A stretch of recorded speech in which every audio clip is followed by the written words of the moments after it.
The following content is not the fruit of my own research, but rather that of the good people of the RuneScape wiki.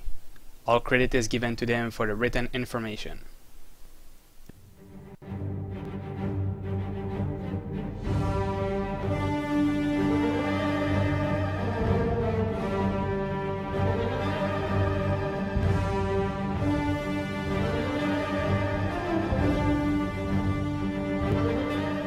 Hello and welcome to the first episode of LoreScape.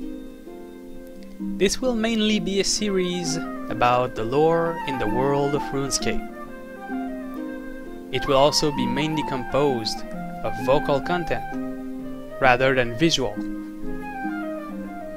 So, based on those facts, if you want to leave it open while you do some things around the house, cleaning your room or something, or while you are skilling and playing the game, feel free to do so.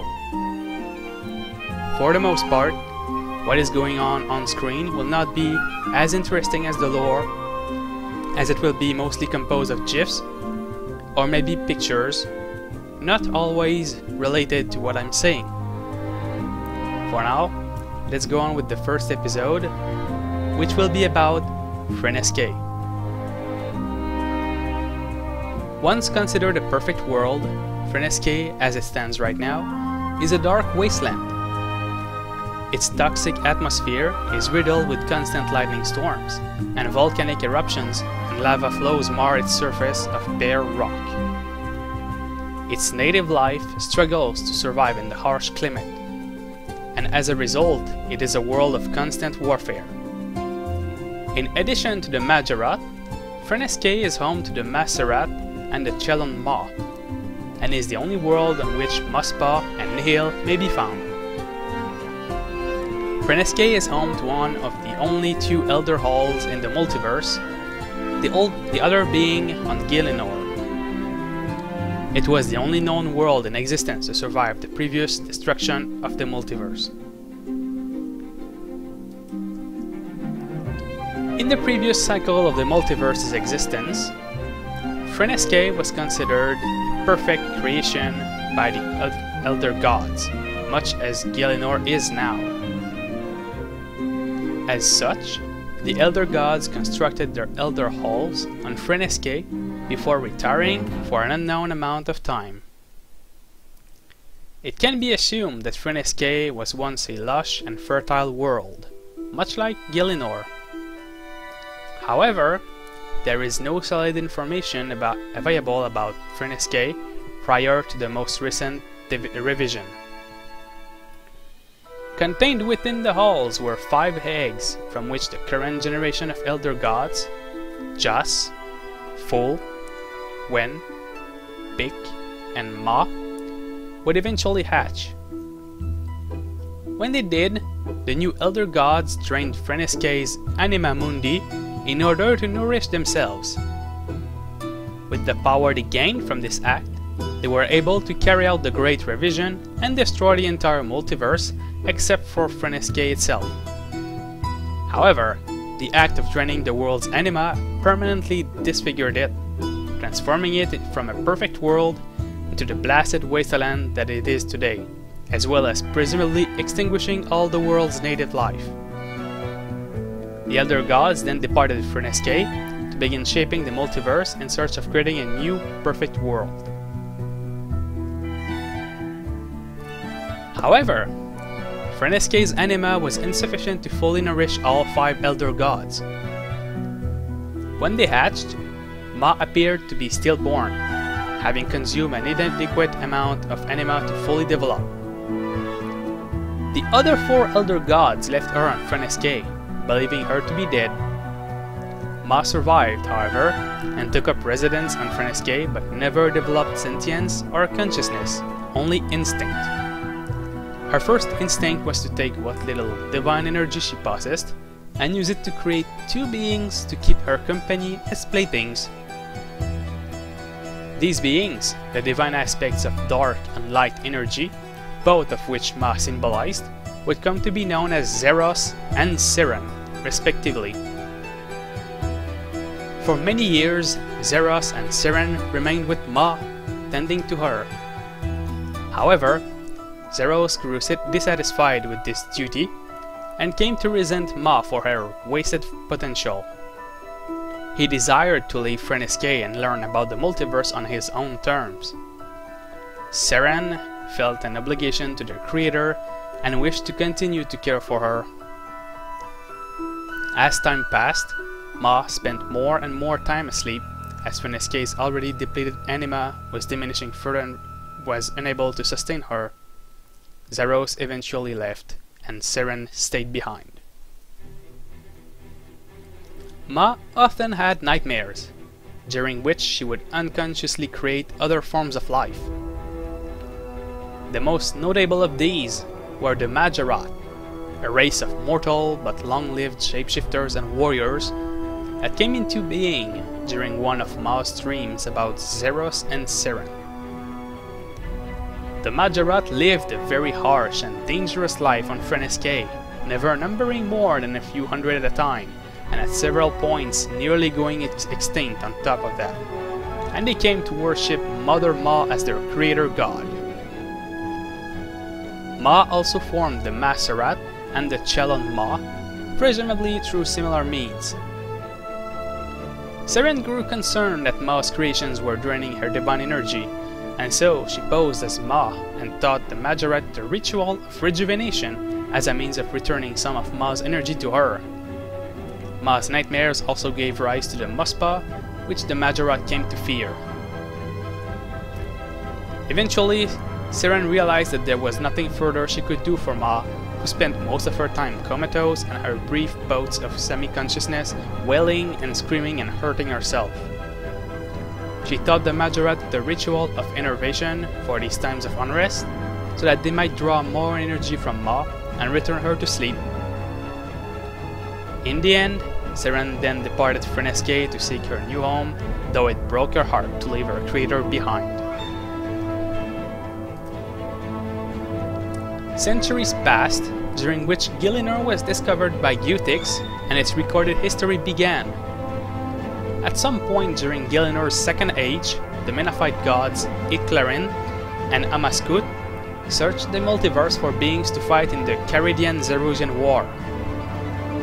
They found the Mahjarrat on Freneskae and offered to bring them to Gielinor with the promise of large, bloody battles.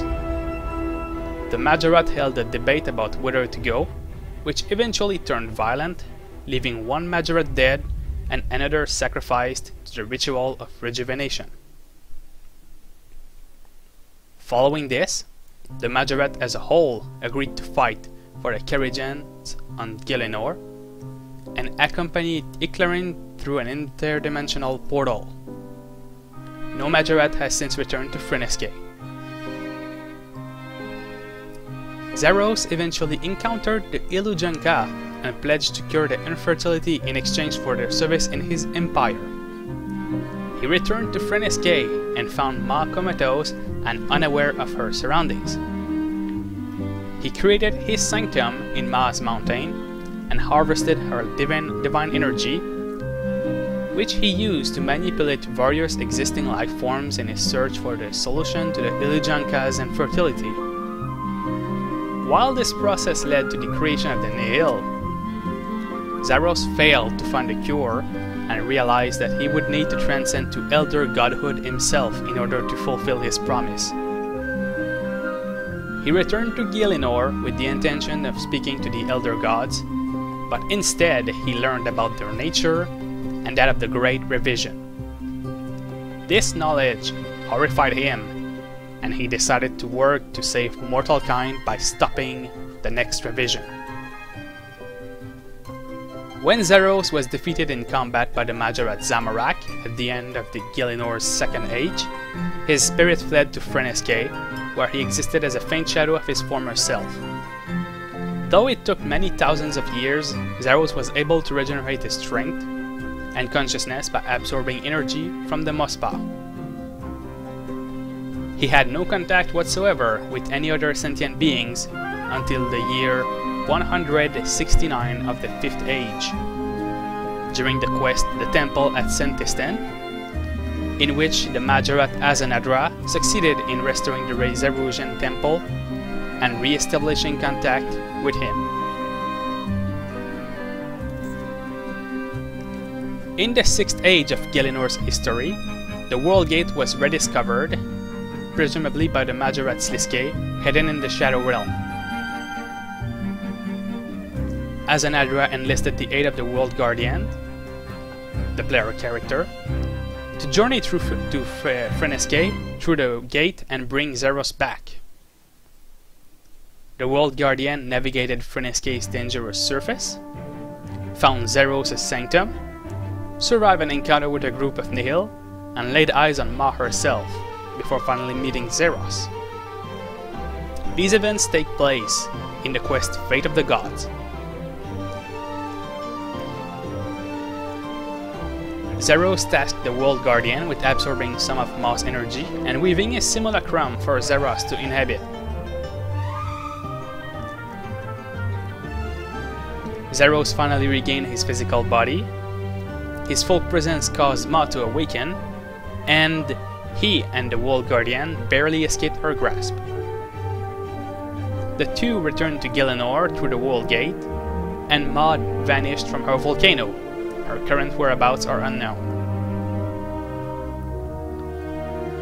During the quest The Light Within, the adventurer brings Seren to the Elder Halls located here to restore her soul with the help of Zeros. Afterwards, they leave this world again to go back to the Tower of Voices in Prifddinas. This is mostly for the history of Freneskae. As it stands right now, it is still accessible in-game during the quest Fate of the Gods and after the quest. Mainly, the planet is made of multiple areas, 5 of them to be exact. They are the Approach, in which it houses a very dangerous surface because lightning strikes at random. There is lava that flows in many places along the Approach. Balls of fire can rain from the sky, and vents in the ground expel hot steam and lava.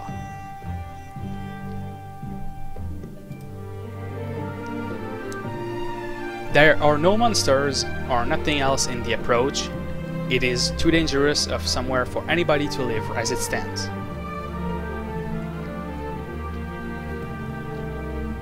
On Freneskae there is also the Sanctum. It is the Sanctum of Zeros, in which there is a crystal reader that anybody can use to view Memoriam crystals.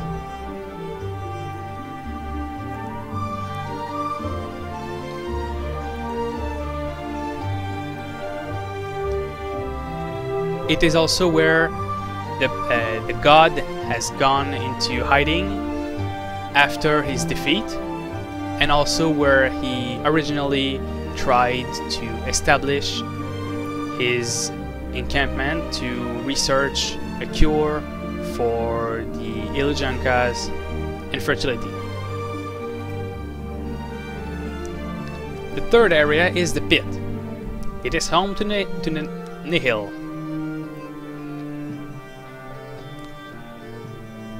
This area can be used in-game for the purpose of combat training or slayer training. The fourth area is called the Cradle. It is situated atop Mouse Mountain, and it is where Zeros and Seren were created. During the quest Fate of the Gods, Ma is in the cradle, sleeping inside. It is also where Zeros regains his physical body. Despite being outdoors, the cradle is not subject to the same environmental hazards as the Approach.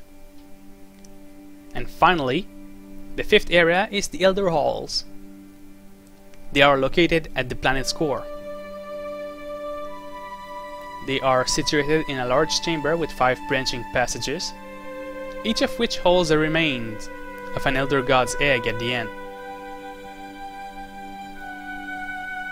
Within the Elder Halls lies the Measure, one of the Elder artifacts.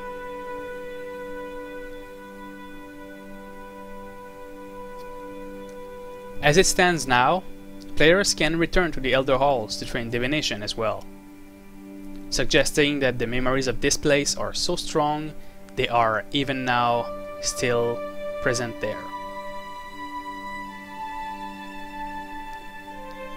It was quite a short video to begin this series, but there is not much known about Freneskae other than that.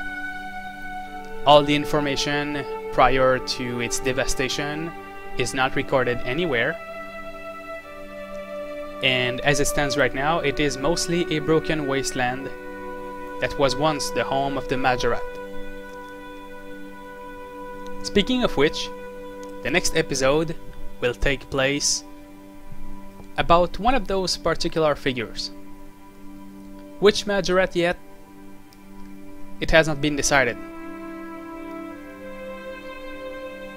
I hope you've enjoyed, and if you liked, feel free to check out my other videos or the next video in this series. I hope to bring you more information in the future about the lore of Gielinor. For now, have a great day.